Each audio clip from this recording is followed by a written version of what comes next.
Hey, what's up, Exiles? Today I'm going to be showing off the Incursion temple farming strategy I've been doing in Mercenaries League.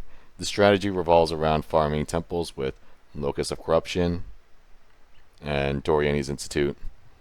At time of recording, you can easily sell Locus of Corruption for around 2 Divine and Doriani's Institute for around 100 Chaos.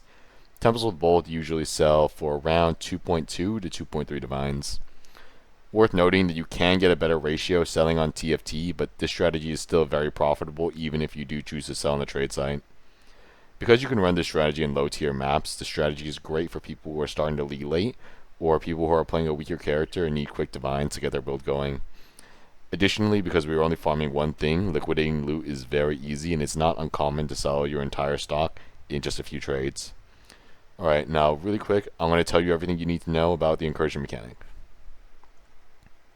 Okay, so now I'm going to briefly explain the incursion mechanic. Whenever you encounter Alva in your map, she'll be shown a room like this. You'll be given two options. If the room already has a type, you can either upgrade the level of the room by 1 or change the room to a different type, resetting its level.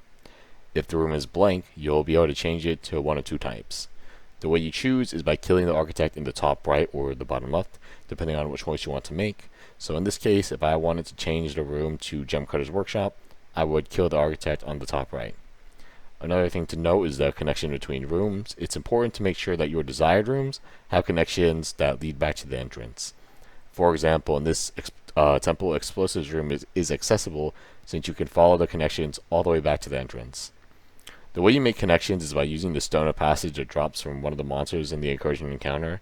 To use the stone of passage, just pick it up and click on one of the red stone circles on the wall and it will turn green. Okay, so that should be all the information you need to do the strategy. Now I'm going to show you the atlas tree. Alright, so here's the atlas tree. As you can see, you don't need many points for the strategy to work. The only mandatory ones are these two notables right here, as well as enough of the smaller nodes to get 100% alpha chance. These two nodes are going to give you a 50% chance to upgrade the level of a room by 2 instead of 1.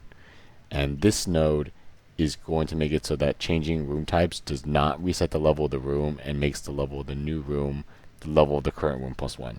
So for example, if your current room is level 1 and then you switch, the new room will be level 2, and if its current room is level 2, then the new room will become level 3. Okay, so now let's talk about how we are actually going to run the maps. It's pretty simple. Just do the Alva encounters and then portal out. We are only worried about getting a level 3 Corruption Chamber, Locus of Corruption, or Gemcutter's Workshop, Doriani's Institute, and making sure that they're accessible. There are a couple ways that you can run an incursion, but just to make it simple, we are always going to kill the architect in the top right, unless killing the one on the bottom left will allow us to change to a Corruption Chamber or a Gemcutter's Workshop. Optionally, you can also look out for a Shrine of Empowerment. This room has effects that can increase the level of adjacent or connected rooms. It's not a valuable room on its own, but can allow you to get desirable temples that you may have otherwise missed out on.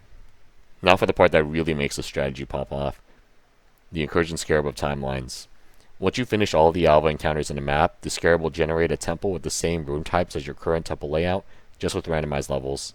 So if you use this Scarab with the Corruption Chamber somewhere in the layout, you'll have a 1 in 3 chance to instantly generate a Locus of Corruption. The reason this Scarab is so good is that the biggest issue with temple farming is that it can be pretty slow just because of the nature of the mechanic. However, when you add in the Incursion Scarab of Timelines, being able to roll a 1 in 3 every map that you have a valuable room just lets you get so many more temples than just grinding them out naturally. These Scarabs are also dirt cheap. At the time of recording, 12 to 1 Divine, roughly 13 chaos each. If you only use them when you have a Corruption Chamber, that's 39 C on average to get back 2 Divine. It's a no-brainer. Okay, so that should be all the information you need to get started with the strategy. If you understood everything, feel free to click off the video here. However, if you're confused about anything, I'm going to be doing a demonstration just so that you can see everything I talked about put into practice. Alright, let's get into the demonstration.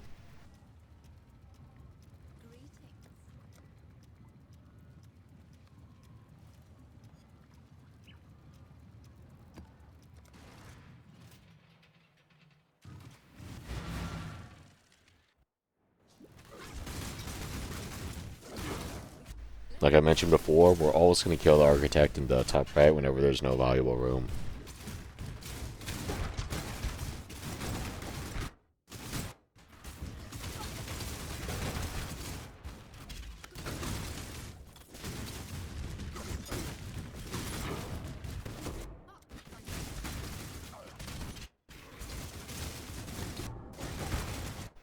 We generally want to make connections that lead towards other connections since it makes it easier to have access to all the rooms.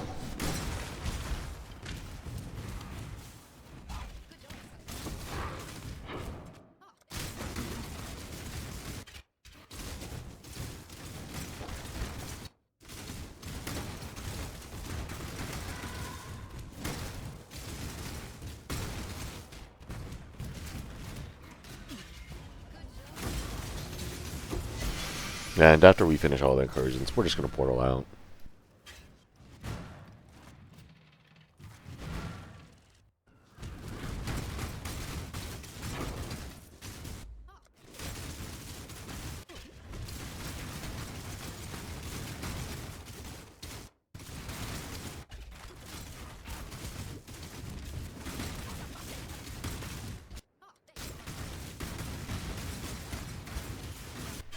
Alright, nice. So we got the option to switch to Dome Cutter's Workshop, so we're just going to kill the Architect on the bottom left.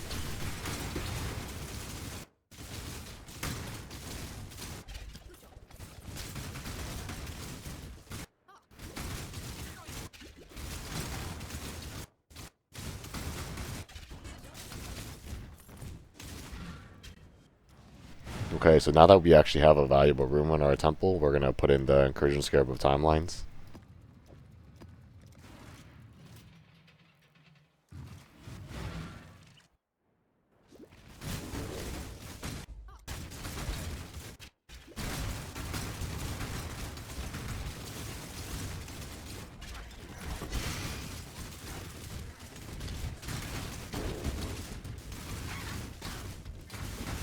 Okay, and we got the option to switch to Corruption Chamber, so we're just going to do that.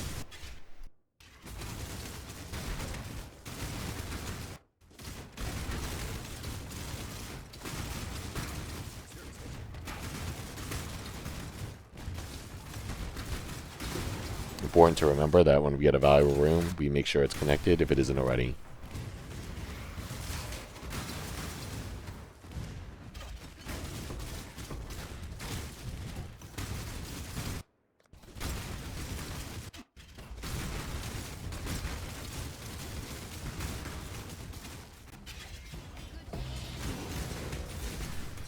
Nice, we landed the 1 and 3 to get the Locus of Corruption.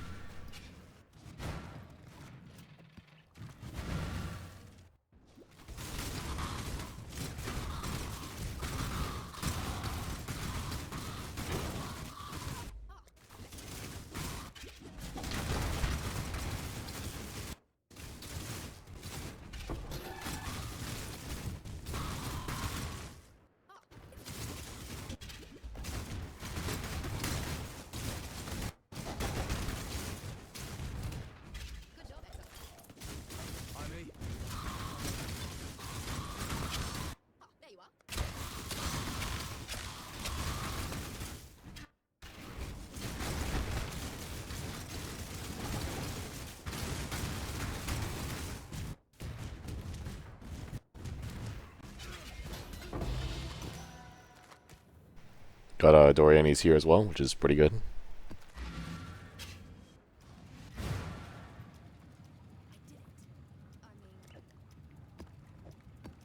So we managed to get 1 Locus of Corruption and 2 Doriani's Institute in 4 maps. A bit on the luckier side, but nothing too insane. Hopefully this demonstration clears up any confusion you may have had about the strat. Alright, and that's it for the video.